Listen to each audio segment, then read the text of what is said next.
देने के लिए योग्य रहते हैं हर सब्जेक्ट में। आईएएस आईपीएस निकलते हैं बिहार से इतने, लेकिन शिक्षा मंत्री को अपने ही राज्य के युवाओं पर भरोसा नहीं है। जब शिक्षा मंत्री ही अपने राज्य के युवाओं को फिजिक्स, गणित, केमिस्ट्री, अंग्रेजी में कमजोर, अयोग्य माने, तो क्यों न यह माना जाए कि शिक्षा मंत्री अपनी सरकार को कटघरे में खड़ा कर रहे हैं? क्यों न यह माना जाए कि शिक्षा मंत्री बिहार में शिक्षा की चौपट व्यवस्था को अनजाने में स्वीकार कर रहे हैं? क्यों न यह माना जाए कि शिक्षा मंत्री चंद्रशेखर बिहार के मुख्यमंत्री नीतीश कुमार के 17 साल के राज्य में योग्य शिक्षक बनने लायक पढ़ाई न होने का ठप्पा लगा रहे हैं और दलील दे रहे हैं कि बिहार में योग्य बच्चे नहीं, इसीलिए बाहर के राज्यों से योग्य नौजवानों को टीचर बनाना चाहते हैं। जबकि अगर देखें कि क्या दूसरे राज्यों में भी अन्य राज्यों के लोगों को टीचर बनने की खुली छूट दी जाती है, तो पता चलता है कि उत्तर प्रदेश में दूसरे राज्यों के उन्हीं अभ्यर्थियों को मौका मिलता है जो कम से कम 5 साल से यूपी में रह रहे हैं। उत्तराखंड में समूह ग की भर्ती में वही हिस्सा ले सकते हो जिन्होंने 10वीं या 12वीं की डिग्री उत्तराखंड से हासिल की हो। झारखंड में प्राथमिक शिक्षक भर्ती में दूसरे राज्य के अभ्यर्थी शामिल नहीं हो सकते। गुजरात, अरुणाचल, असम, मेघालय में ग्रुप सी भर्ती में राज्य का स्थायी निवासी होना जरूरी है। जिस बिहार में 10 लाख नौकरी देने का वादा तेजस्वी यादव ने किया है, वो विदेश में होने की वजह से कैबिनेट की बैठक में नहीं थे। तब सवाल उठ रहा है कि कहीं नीतीश कुमार ने अपनी देशव्यापी छवि चमकाने की रणनीति के तहत ही शिक्षक भर्ती में अन्य राज्यों के लोगों को आने की छूट तो नहीं दिलाई? और शिक्षा मंत्री इस नियम के बदलाव के बाद बिहार के युवाओं की योग्यता को कटघरे में डाल रहे हैं। जिस बिहार से 10,000 से ज्यादा बच्चे हर साल औसत आईआईटी के इम्तिहान में सफलता से पास हो रहे हैं, देश की सबसे कठिन संघ लोक सेवा आयोग की तरफ से आईएएस आईपीएस चुनने वाली सिविल सर्विस परीक्षा में हर साल औसत जहां से 7 से 8% योग्य उम्मीदवार चयनित हो रहे हैं। 50 साल में जहां यूपी के बाद सबसे ज्यादा आईएएस देश को बिहार ने दिया, उत्तर प्रदेश में जहां 2,90,000 की आबादी पर एक योग्य व्यक्ति आईएएस बनता है, वहीं बिहार में प्रति 2,80,000 की आबादी पर ही एक योग्य बिहारी व्यक्ति आईएएस चुना जा रहा है।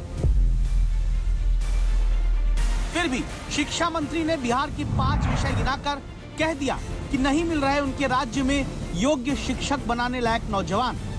एक समस्या जरूर है सामने कि साइंस में, खास करके मैथ में, केमिस्ट्री में, फिजिक्स में, अंग्रेजी में इस तरह के कॉम्पिटेंट छात्र बहुत नहीं मिल पाते हैं, सीट खाली रह जाती है।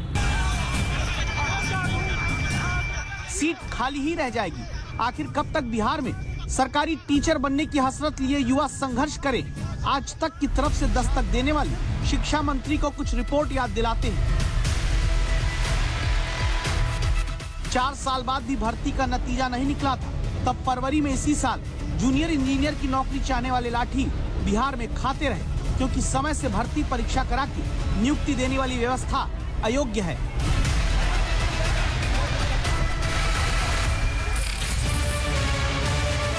युवाओं के बिहार में लाठी खाते हुए इन वीडियो को तो मुख्यमंत्री भी नहीं भूले होंगे, जब बिहार स्टाफ सिलेक्शन कमीशन की 8 साल बाद निकली भर्ती परीक्षा का पेपर व्हाट्सएप पर घूमता मिला और छात्रों ने भ्रष्ट परीक्षा की व्यवस्था पर सवाल उठाकर अपने हक की नौकरी मांगी। क्या मिला था? लाठी मिली थी, क्योंकि नौकरी देने वाली व्यवस्था बिहार की अयोग्य है। बिहार लोक सेवा आयोग की संयुक्त प्रारंभिक परीक्षा का भी पर्चा पिछले साल आउट हो गया था। 6 लाख बेरोजगार इस परीक्षा में बैठे थे।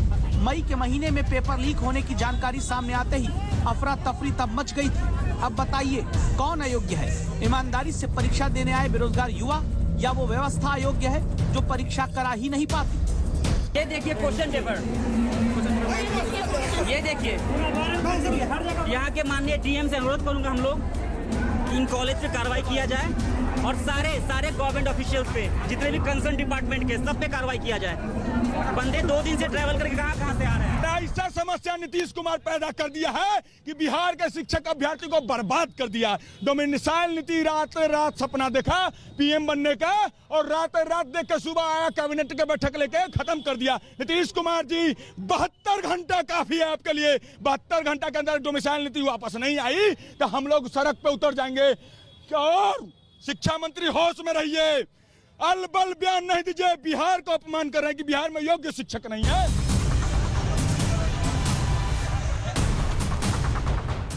बिहार में नियत ही नहीं रही कभी वक्त से शिक्षकों की भर्ती कराने की। तभी तो नतीजा ये रहा, बिहार में 22% माध्यमिक स्कूलों में ही सभी कोर विषय यानी गणित, साइंस, लैंग्वेज और सोशल साइंस के शिक्षक हैं। माध्यमिक स्तर पर गणित के एक शिक्षक के भरोसे औसत 462 बच्चों को पढ़ना पड़ता है।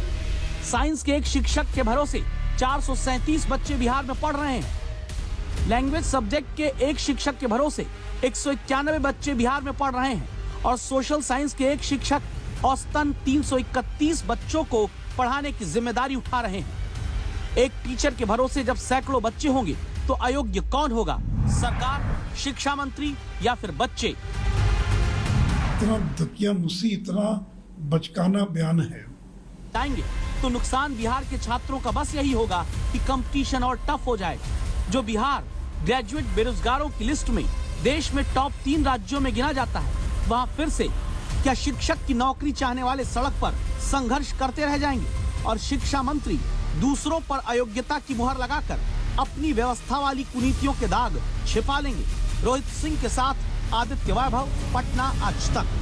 गरीब आदेश जारी किया जिसमें सभी कर्मचारियों और पदाधिकारियों को जीन्स और टी शर्ट पहनने पर रोक लगा दी गई है। दलील है कि शिक्षा विभाग के कर्मचारी गरिमा के तहत ड्रेस पहनकर नहीं आ रहे हैं और इसीलिए उनके पहनावे को लेकर एक पूरा ड्रेस कोड जारी किया गया है।